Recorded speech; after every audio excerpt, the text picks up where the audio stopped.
The following episode will contain spoilers. You have been warned. You're listening to Cinema IRL, the podcast that throws you into the movie and asks the question, what would you do? Big boss, big boss. Oh, My Minion is simply dreadful. Let's see if Amber and Scott's is any better after watching Minions and Monsters. And now, Cinema IRL. I wish I could switch places for just one day. What would you do? Put yourself in my shoes. How do we handle this? What would you do? Put yourself in my position. What would you do? Now it's your turn. Toot toot! Big boss! Big boss! Big boss! Big boss! I did love me some toot toot. Toot toot! Alrighty, folks, we are in for a fun episode. We are talking about minions and monsters. And Toot toot! I don't even really need to tell you much about this. I don't know. It's a bunch of minions. They are back in the olden days. They're looking for a bad boss to follow because they're minions. And they stumble across old-timey Hollywood and become film stars until talkies come around and they talk weird. So then they can't be famous actors anymore. I love how everyone can understand them up until the point that they have to be on film and then nobody can understand them. Yeah. And they are unceremoniously booted from Hollywood after they fail miserably at the talkies and have an idea of creating their own film called Minions and Monsters. And they're going to release some real life monsters to help them make the film. Yeah. That was a lot. Their summoning skills were apparently pretty good. Yeah, they had stolen a magical book from one of their previous big bosses and brought it along with them, and it came in handy as they were bringing some frozen monsters and summoning some other monsters from the book to come and help them with the film. But unbeknownst to them, those monsters only really were interested on destroying humanity and the planet. Dun, dun, dun. Toot, toot. I laughed a lot during this film, and there were children in the film, or not in the movie theater rather, and I laughed louder than them because there's a lot of adult jokes fused in all of these animated films. Like, there's a Casablanca reference in there. Like, they're going old. Yeah. So, what would you do if you were a minion looking for a big boss? Man. You didn't see that question coming, did you? Well, no, actually I did. I just meant in life. Oh, in life. life. I didn't think I'd be saying that in life. Oh. What would you do if you were a minion looking for a big boss? That's not a phrase I thought would tumble out of my mouth. Here's the problem. Dick. Dick is the problem. Who is one of the minions? Yes, but Dick is not the problem for the reason you probably think he's a problem. It's not that Dick was being a dick. It's that Dick wasn't being enough of a dick. He was just complaining but not being in charge enough? Yeah, he needed to round up those frickin' troublemakers and keep them from creating Legos that ogres would step on and letting them summon monsters out of books and everything else to ruin their gigs with big bosses. Yeah, so there was James and Henry, who were best buds out of the Minions, and they hung out all the time. And Dick was the unofficial manager of the Minions, I guess you could say. Oh, let's not forget Ed, who only communicated through MSL. Yeah, Ed was deaf. Yeah, so James and Henry would have fun. Honestly, we should all strive to be James and Henry because they just were, let's have fun, let's love life, let's do all this stuff. And that created problems, which ultimately made all of the big bosses that they found say, hit the road, Jack. And Dick is the one that's in charge, basically saying, guys, you got to behave. Of course, he's doing it in Minion talk, which sounds like... Well, really... So what would you do if you were Dick? You're in charge of this massive group of minions, which is essentially just chaos in yellow form, What do you do? But they were extra chaos. They were. So what do you do if you're Dick? This is your job to try and find a big boss and keep all the minions on track. You don't let them do solo work. What do you mean? You put them in a group. Well, they were in a group, but then they were not really. 'Cause Henry and James were such a problem that they basically then would say, you go over there because you're creating too much chaos over here. So to spare themselves, they did separate them sometimes for their own well-being. And if you are a problem to a bunch of minions and you are your minions and their minions, that's saying a lot. Yeah, that's an extra helping of chaos. It is. So what do you do if you're Dick? You continue to separate them? And I'll move them from group to group if I have to. Well, and you separate them. Yeah, that's what I was going to say is like, do you mean separate them or separate the two of them so the two of them aren't together? Both. You need to separate the two of them. But they were besties. Yeah, well, be besties on your off time. And put each of them in a different group. You can't have them working on solo projects. They have proven that they cannot work on solo projects. I am somehow... We're talking about business logistics here. Serious commentary to a Minions movie. I love it. Yeah, it's just like an office, you have a staff and you have a team and everyone has to function well together. Also, though, I don't know if I'm necessarily looking for the baddest big boss I can find. And they're not being choosy. Basically, if they see anyone that crosses their path that seems like, oh, they might be bad, they're like, yeah, we'll follow you, we'll work for you, we'll help you. Yeah, they are not discriminating. There's not an interview process. Yeah, there's not really. I was about to say there's no interview. There's no filtering. It's oh, you look like you might be evil. You got the job. Yeah. So we're gonna stick to you whether you want us to or not. Yeah. So what do you do if you're a big boss? We had a couple of big bosses in the beginning of the film where the minions just showed up and started pitching in, whether they were invited to or not. What do you do if you're the big boss and you have like 100 of these little minions just show up and take over your space and start sweeping your floors and making things? And listen, if you're the ogre, I get it. You're big. You're kind of dumb. Like... These guys are chaos, but they're actually still going to find a way to be useful chaos for you until they're not, and they almost kill you. But still. Now, if you're the wizard, in theory, you need to have some amount of intelligence to be a wizard. You are casting spells and doing all the fun magical stuff. Yeah, he was like their third big boss, wasn't he? I thought it was second, but it might have been third. Okay. Cages. Stick the minions in cages? Cages. Yeah. Wow, that's rude. It is. It's very rude. So you want free help, but you want them caged. Well, did you see what happened when they weren't caged? Yeah, they turned messy. their big boss to dust.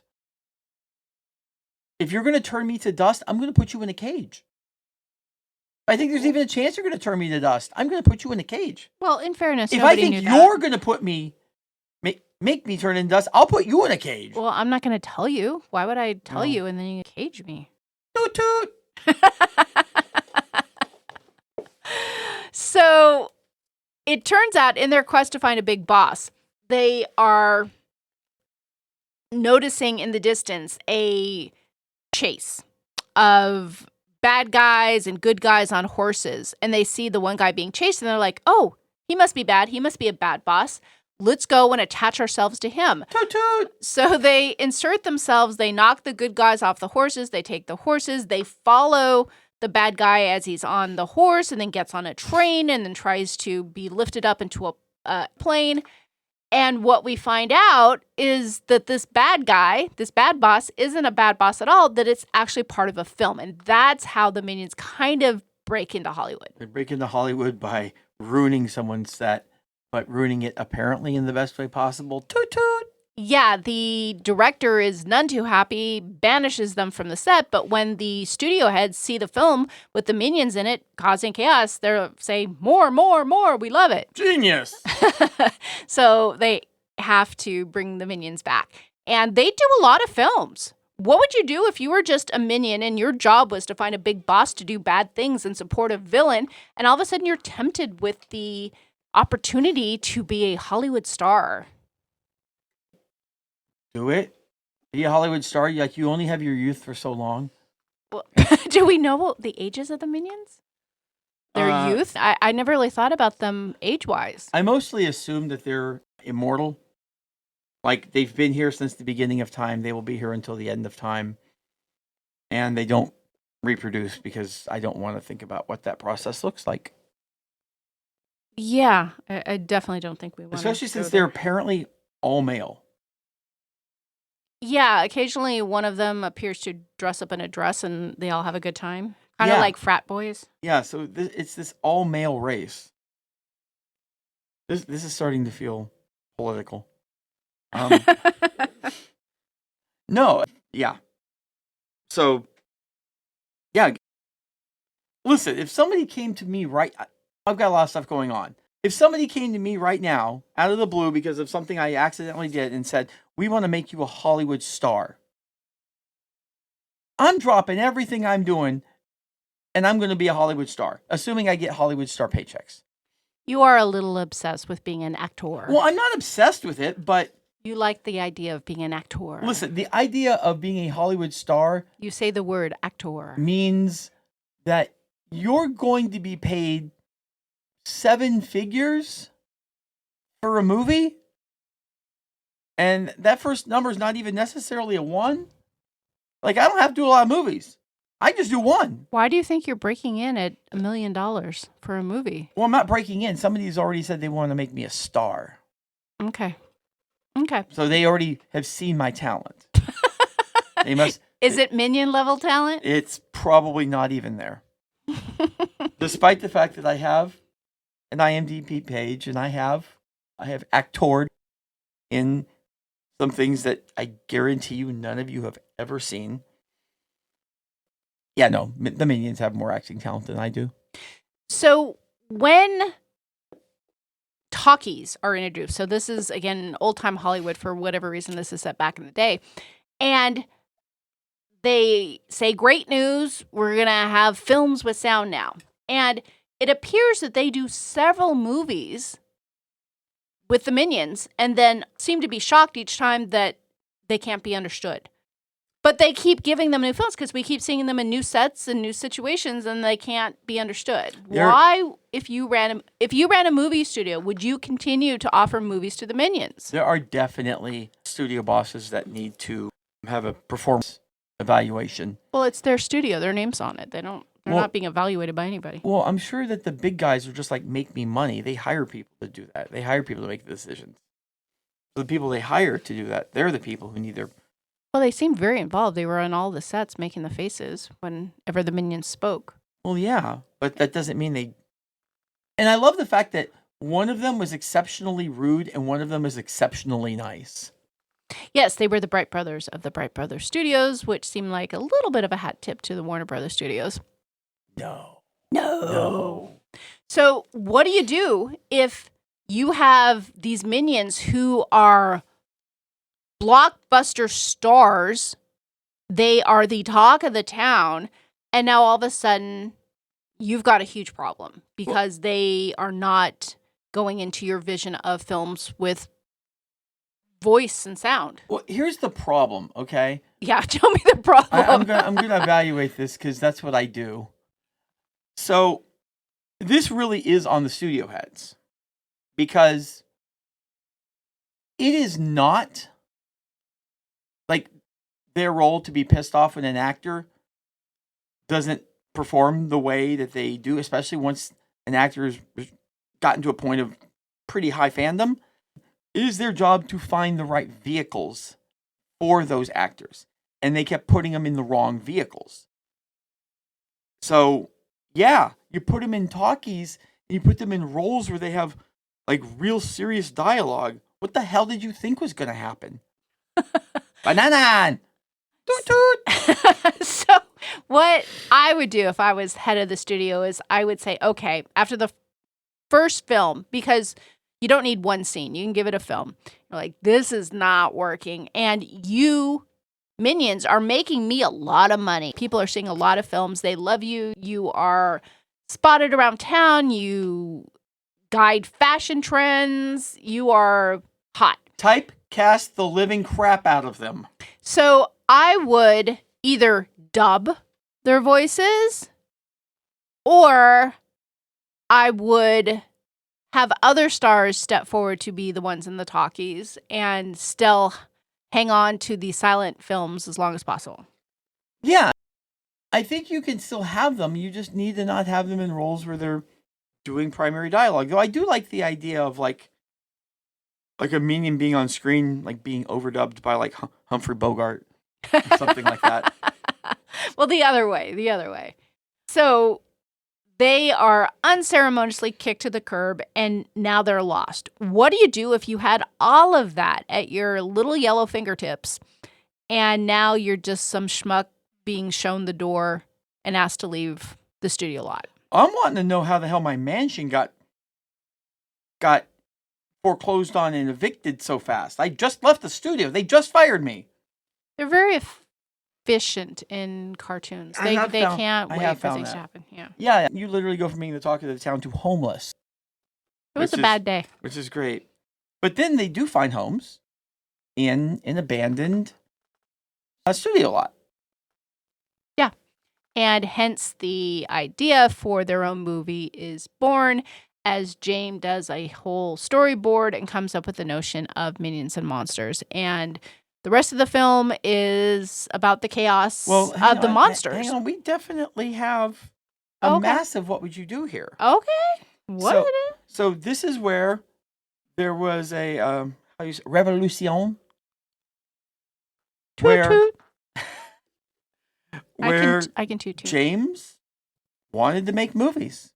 And Dick said, we want to serve evil. And people had to choose sides.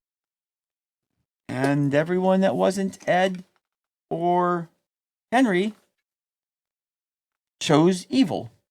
Yeah, it was only the three that had kind of been bus buddies all along that stuck with the idea of we are going to salvage our movie career. We're going to make our own film. And all the other ones marched off into the sunset to find a new bad boss who appeared to be initially some guy from a sci-fi convention that liked dressing up as an alien. But later on, we learned that, I don't know, he probably is an alien? Yeah, we got swerved a little bit because cartoons tend to do that. Yeah. Listen, if the minions need any information on like a new big boss, I have some ideas. Okay, what's that? I believe that if they just march their happy asses to 1600 Pennsylvania Avenue, they will find the big boss that they want. Okay. And sadly, like, it'd probably work well. Well, I think they'd find a lot of big bosses if they were in our nation's capital, unfortunately. Yeah. So when they have this idea, they go to the guy they work with at the studio. That guy says, basically, I can't help you, but I'll give you a camera so you can film your movie. And James and Henry and Ed, they conjure their first monster who looks really intimidating in the picture in the book, but it turns out to be kind of small and looks a little adorable. It's Cthulhu Jr. Who's that? Yeah, you're not. You'd have to look it up. Cthulhu. He looked familiar. The design of this monster with the little things in front looked familiar. Who did he remind me of? Someone we've seen in a movie with the kind of little droopy things in the front of the face. Yeah, but let me do this for everyone. Intern, who is Cthulhu? Cthulhu is a fictional cosmic entity created by writer H.P. Lovecraft. Its appearance combines a vaguely human-shaped anthropoid torso with a colossal, pulpy octopus head. Add sprouting tentacles, leathery wings, and sharp claws for good measure. Rather frightening, if you ask me. And now... Okay.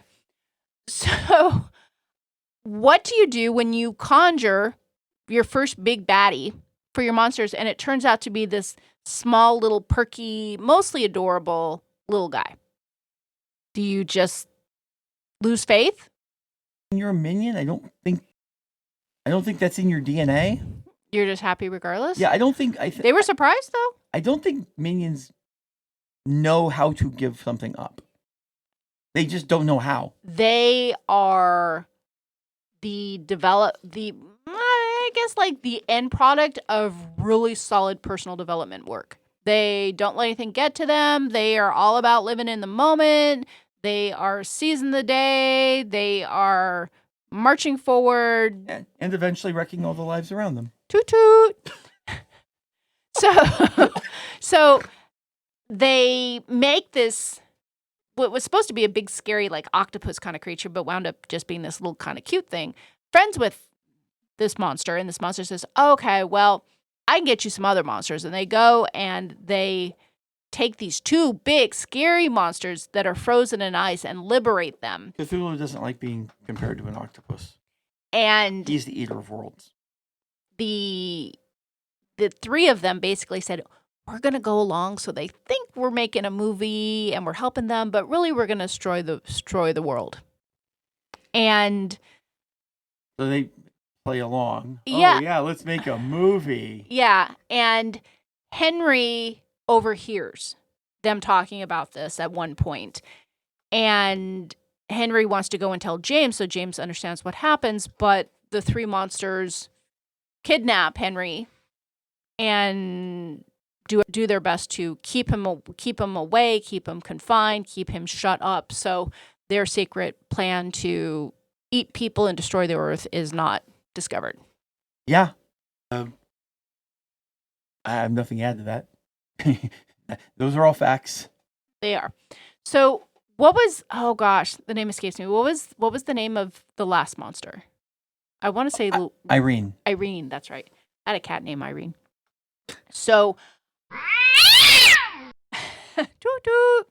So they convince James that the last big baddie they need for their film is Irene. And she is the one that she didn't need any help. She didn't need any of these three monsters. She's just a big gelatinous yellow blob that rolls over and consumes and sucks up everything. And on her own, she's capable of destroying the world. And now, after a couple of weeks of seeing all the Minion posters, we understand what all the eyeballs are with the orange background. That is Irene. Yeah, basically, if you take the green slime that you saw on either Double Dare, or you can't do that on television, or just slime in general, and orange, and throw a bajillion creepy ass eyeballs on top of it, you have Irene. That's Irene. She's a little big. Don't. She's sensitive about her weight, but. So at this point, Henry has escaped. He was going to be a sacrifice for Irene. He is on the run, and the three minions who have been making the film now meet up again with the minions who had followed their bad boss, who was his name was Dort, and he turns out is gonna help. Yeah. By the way, I do find it funny, the obsession that continued with Henry, well beyond Henry's actual usefulness of being a helpless victim to getting the movie going and lulling them into a false sense of confidence, because there's no false sense of confidence once Irene's already there. I'm sorry, I'm not following. Irene's literally destroying Hollywood. Yeah, she's destroying everything. She's destroying the world. But they still want Henry. Oh. Like, guys, focus. You got bigger. What would you do if you were Irene? I'm hearing that if you were Irene, you would not focus on Henry anymore. You just mass destroy everybody. Yeah, listen, I'm going to get Henry in the process here. I'm just going to do what I do, which is eat worlds. Well, the reason Irene is doing that is because the cute evil octopus said get Henry. So Irene seems to be in an abusive relationship when she's doing what she's told. I was going to say she is extremely powerful, but she is also taking directions from this quirky little guy. Huge, powerful, also a sub. The little Cthulhu guy was the Dom. So, wow, we just turned this episode. So what would you do at this point when you can see that the entire world is now at risk because of Irene. If you were the minions, if you were Dort, who is the, turns out, legitimate alien, I guess, big boss, or any of these other people, you realize that the world is going to be destroyed by Irene. What would you do? One word. Chainsaws. Chainsaws. Well, Irene, even when she is somehow divided up into little pieces at one point, the little pieces kind of crawl back to the main globby piece and she can reassemble. So Yeah, it's like that chainsaws, other Terminator in Terminator 2. chainsaws would slow her down, but they would not stop her. Yeah, but they're funny. We like chainsaws.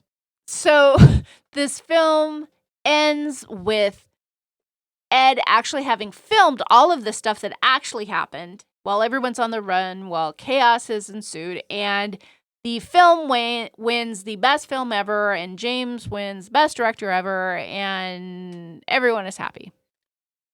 And then the twist. Toot toot. The whole thing was a movie. The whole thing, up until the last minute and a half, was all a movie. It was a movie inside of a movie. What are you talking about? Were you not paying attention at the end? I Right don't after, know, maybe. right I don't after know. he won the award for best movie ever, Yeah. you heard a director yell, "Cut!"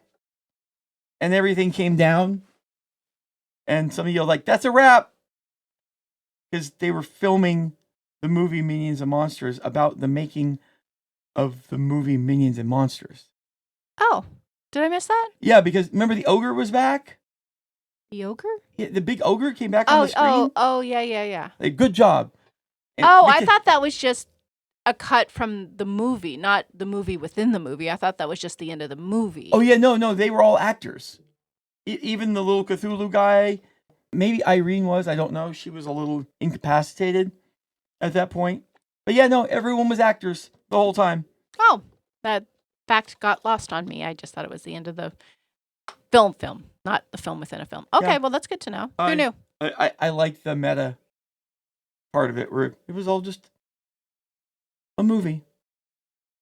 And we watched them make the movie that was about making the movie Minions and Monsters. Yeah. It was definitely a very meta experience, as you just said, for sure. Toot toot! We hope you enjoyed our episode. Thank you for listening. And to catch all the new episodes, please subscribe. We release 2 to 3 episodes weekly, so we'll have new content regularly. Until next time.